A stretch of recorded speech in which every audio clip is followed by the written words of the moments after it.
Here we go. Oh, excellent. This is Can you actually hear you? So perfect. Brett, take it away. Yes, great, thank you. Well, thank you for the invitation. Good morning. I guess I have the last talk between for our we have our session software session next. Yes, indeed. All right, my name is Brad Lackey. I am a systems architect at Microsoft. For the 14% of you out there who said you were mathematicians, I am one of you. So it's great to see that there are more mathematicians in the audience at these events today. So either I made a mistake many years ago in studying mathematics, or maybe more recently when becoming a systems architect. But needless to say, my job is very much different these days. At Microsoft, we have the approach of doing all of our systems designs and evaluations based on whole stack system modeling. And so our goal is to really understand the cost of real quantum algorithms all the way down to the physical level. So in particular, what I will talk about today is modeling quantum error correction, magic state distillation, and all of the other pieces going down to bare metal. All right, so there's obviously a lot of work one can think about in terms of near-term machines. I've recently seen the statement early fault-tolerant quantum computing, or EFT. QC. But really what I'd like to do is look at utility scale. When it comes to optimizing a system, as I'm sure we all know, that if you locally optimize one component of it, well, that's nice, but that very rarely gives good results on optimizing the full system itself. And so it's not until we see real large utility scale systems where we can get metrics which allows us to distinguish between the capabilities of the various components that we build. Okay. All right, so when designing our resource estimators, of course, there's a lot of classical tools that are already available out there for estimating the runtimes for such as ASICs or FPGAs, and those are really the targets that we're looking at. Because I didn't want to become overly specific about things, I'm going to pick on a couple of metrics, memory and runtime, which we're going to carry over into the quantum domain. But realistically, for a systems engineer, we also have to deal with the most complicated of the metrics in a quantum computing stack, which is the I/O bandwidth, typically from room temperature down into less than a Kelvin temperatures. And so that's another metric which is very important. Additionally, heating, entanglement distribution, and the like. So there are actually many, many metrics that one would want to extract from a full stack resource estimator. But to keep the things light, we'll just deal with memory and runtime. And so this might be the image of that in today's talk, is qubit count. And of course, by qubit count here, I mean physical qubit count. And runtime is, of course, in a wonderful metric, say seconds or minutes or hours, depending on the complexity of your algorithm. Okay, we've heard quite a bit already about what is this quantum computing stack, and here I have an example of a stack, basically copying over what a classical computing stack would look like. You know, how correct this is, well, there's a lot of debate on that. But certainly up at the top of the stack, we take a program, and it needs to be compiled through numerous layers. We've already seen quite a bit about the intermediate representation, be it QAR as specified, or CASM, or another form, and into a quantum executable where essentially the logical resource counts are going to live. Okay, so I have logical qubit operations below that because each different quantum error correcting code is going to expose a different set of operations that code supports. And so there's often a transpilation layer there, just as one would expect from a NISQ machine, where you have a well-understood executable in terms of, say, Clifford plus T operations that then have to be transpiled to the native operations of the NISQ hardware. The same is true at the coding level. The code will have native operations that it supports. And of course, there are no-go theorems that say those cannot be universal. Going from the logical qubit operations down to physical qubit operations, that's one might consider beyond the realm of compilation and more into the realm of synthesis, hardware synthesis in particular, building out control signals and measurement signals that actually reach the bare metal of the device itself. Okay, so in terms of resource estimation, what are we really after here? Well, it would be nice to think that we have, software is certainly living at the top, and hardware is certainly living at the bottom, and then ideally there'd be somewhere in the middle where there's this crossover. and that thing may exist or it may not exist, but it's a certainly nice vision of how the stack would behave. And so above this instruction set architecture, if you will, whatever that might be, is really the goal of compilation. So we're going to estimate instructions, estimate counts of instructions of the underlying program, and then that's going to go into the resource estimator as the back end of this stack. And so coming from the bottom, it's not about compilation anymore, really it's about modeling.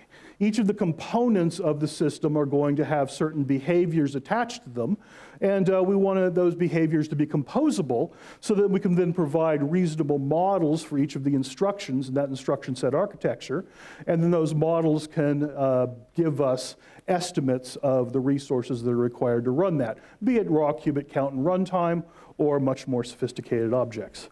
All right, so this can obviously be very detailed. The tool that I'm going to present in just a few minutes will tackle a large number of things, but to keep it at a very high level here so that we can all follow this, I'm going to focus on an example, and that example is just going to pick on two elements of the system stack. And so this is, in fact, this is the example that I think everybody's been talking about today.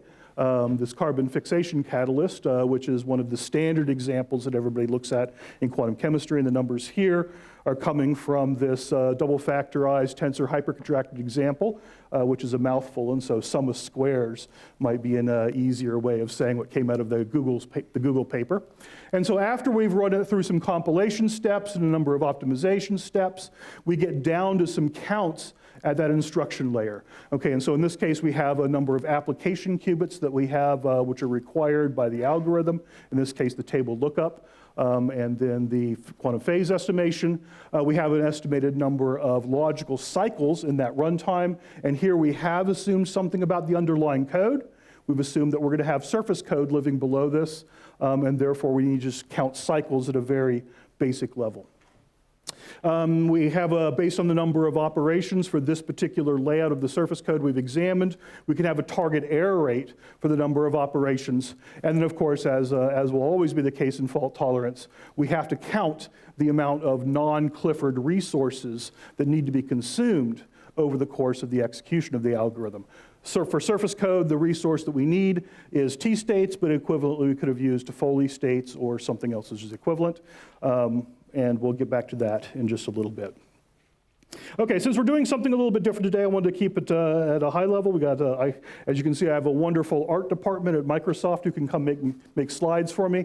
And so we got some wonderful illustrations. We'll get to a little bit later, you'll see the transition where the art department stopped working and I had to make my own slides. That'll be clear. All right, so logical qubits, we've all talked about how much they're necessary. So from a modeling perspective, obviously if I give you the surface code, it's very complex. One has a syndrome extraction mechanism, one has a syndrome decoding algorithm that has to lay on top of that. Then one has to have the sufficient fast feedback and implementation of that algorithm, and that's a non-trivial entity. And so in fact, as I change the syndrome extraction order, say, or underlying circuitry around that, it makes fundamental changes on the behavior of the underlying code. All right, so from a systems perspective, we could go in and say, okay, well, I'm going to look at compiling all of the different circuits. What's the impact of all of those? It very quickly becomes intractable. The underlying hardware actually plays a role in here as well. The conductivity of the qubits that underlie this will change those underlying circuits. So for instance, in a solid state machine, like a superconducting machine or the topological machines that I work on, the qubits are in fixed locations. And so adding ancillary qubits to the code to extract those syndromes is fixed. Whereas in, say, an ion trap or a neutral atom machine, since the qubits, being in atoms, can move around, their conductivity is different, and hence a completely different class of circuits to analyze. Right, so from a modeling perspective, yes, all of these are different circuits, but do we really need to know how all of those circuits behave? Right, probably not. And so really what we're interested in understanding is how do I take those logical resources, those demands that were put on me at the upper part of the stack, and move them down one layer of the stack below the error correcting code. All right, so the resources at the top were things like, how many logical qubits did I need? What was the logical cycle time? And the like, and of course other ones that I'm not going to get into today. But what we want are just the simple translations. And so really, models suffice. Okay, so for instance, here are some of the standard models that one sees throughout the literature on how to bridge the logical resources to the physical resources. Perhaps working with the bottom two is a little bit easier. The number of physical qubits as a function of the number of logical qubits, at least for the surface code, depends on the distance of the code, namely the size of this grid that you're seeing in the background there. Okay, this includes all the ancillary qubits that are needed for the syndrome extraction. Yes. Okay, and then the runtime, well, I didn't want to go into too much detail here. The depth of that syndrome extraction circuit, including all of the time it takes to do the feedback and then the decoding, will create a constant multiple overhead of the physical time, and it might be a relatively complicated function. But let's leave it at that for now. We'll return to it a little bit later. All right, perhaps the most contentious one is the one on top, and that is, how do I compute the logical error rate based on the physical error rate of the resources at the bottom of the stack in the hardware itself? Okay, so since the surface code has something called a threshold, this is a very common formula that people use to model the relationship between the physical and logical error rates, this exponential model. Here the parameters A and theta are computed from the code itself, typically using forms of Monte Carlo. Okay, so one runs many instances on the code to estimate how well the error suppression is, and then a limiting offset term to make this model work. All right, so it's good and fine. It's not so great when D is very small, and so in terms of early fault-tolerant error correction, this is probably not a good model to use. It's better to directly estimate the error suppression of a specific code, not treat it as a function of the distance. Of course, at extremely high distances, we don't have any Monte Carlo results there, and so how good it is questionable. But at least in the operational range, and in the range we're talking about for most utility scale applications, in distances on the order of 7, 8, 9, 10, 15, this is actually a very good model. Okay, but right at the moment we should see that, okay, all we're doing here is modeling error rate, and so we don't have any hard numbers here, right? So I can't pin down and say the distance of this is going to be precisely 7 and it's definitely going to work, because we're just going to model it for a wide range of particular errors. Okay, so at least one piece of this is relatively straightforward. We do have good models for error correction, but the downside is error correcting codes cannot have universal computation and at least correct an error. Okay, so there has to be some other mechanism for completing to the universal set of operations. Everybody talks about the standard one, which is Clifford plus T because of the surface code. Clifford operations being essentially native to the surface code, but then non-Clifford operations such as affine rotation are not. All right, so my artist created a whole bunch of really pretty slides here that I need to quickly go through, because we all know what Clifford operations are. From an artist's perspective, they're tracing out, this is taking a really long time. They're tracing out the points on the block sphere. Boy, this is exciting. Okay, almost there. Oh, wow, that was interesting. Okay, now here we go. All right, but in actual applications, so in particular, that chemistry application, we have two components of it. We have what's effectively classical computation and a table lookup, which is being implemented in superposition. That is a fixed number of T states, or magic states, that are required to do each of the Toffoli gates. But more importantly, when we get into the phase estimation, or for other applications such as direct Hamiltonian simulation, the most common operation is affine rotation. Okay, and so affine rotations put high demands on the amount of non-Clifford resources that the system has to support. Okay, the standard metric, or the standard benchmark, if you will, or measurement of how many non-Clifford resources are required are the magic states associated to the T gate. If you dig into the literature, and I know it's a little contentious because putting the little T inside the ket is really great. Of course, that means something entirely different. Okay, but for this talk, let's just pretend that that's the magic state that corresponds to the T gate that we're all familiar and like.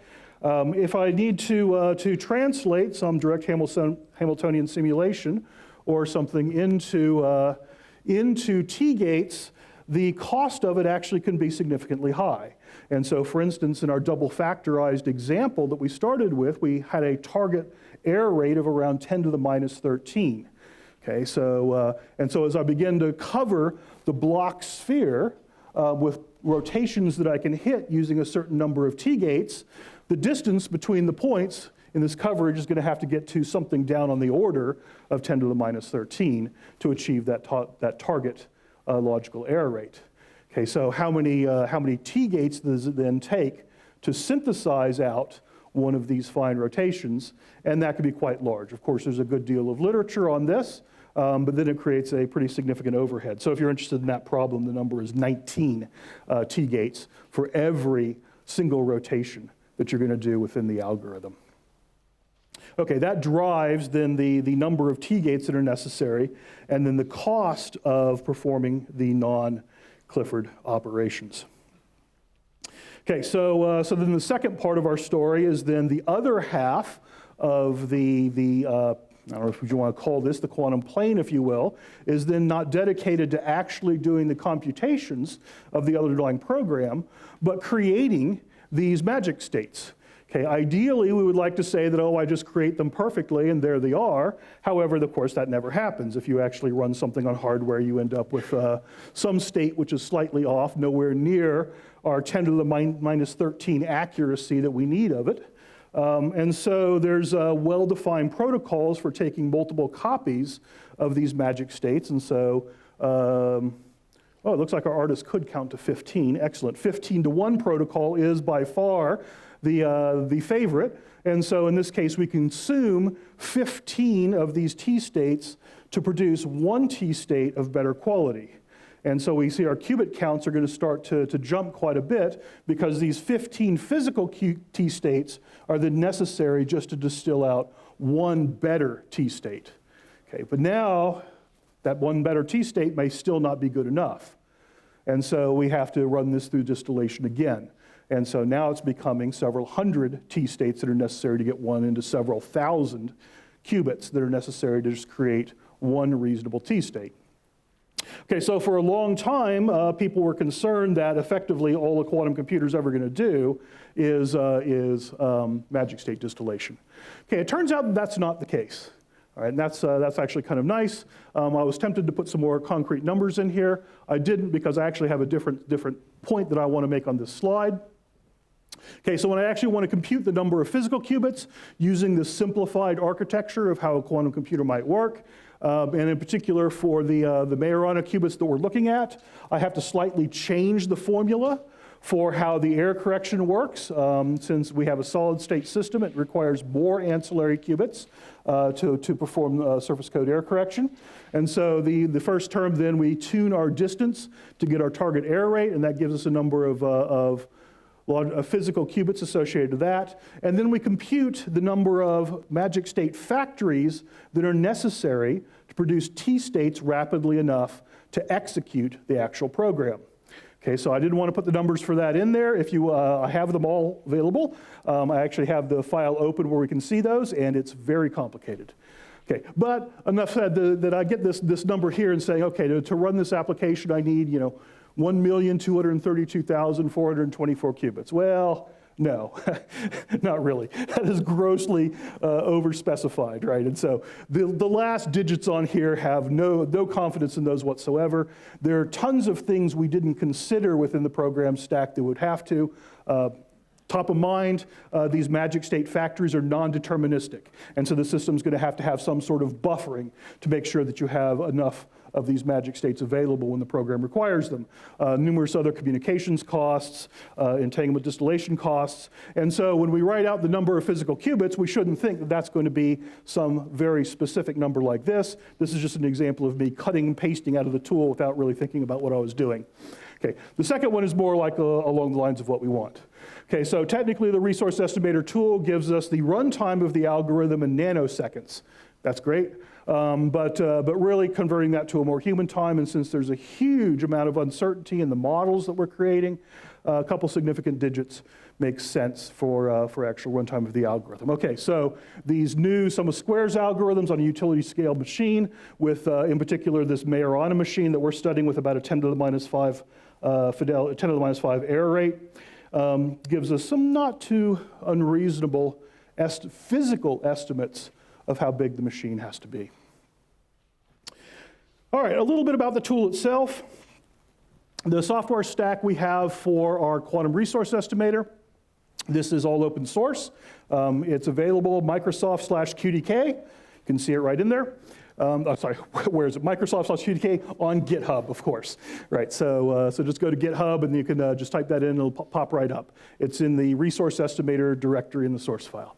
Okay, so when we've designed this thing, the resource estimator itself is a piece of Rust code that lives inside of the QDK, and what our team has been doing most recently is adding on additional utility software, mostly in the form of Python, that can activate the core optimization routines that live inside of the resource estimator, together with a model and experiment database, so that we can hold all of the models for all of the different physical qubits, different modes of compiling the codes, different types of magic state factories, different layouts, different qubit virtualizations, all in a common database, which then can be pulled all together and create these resource estimates.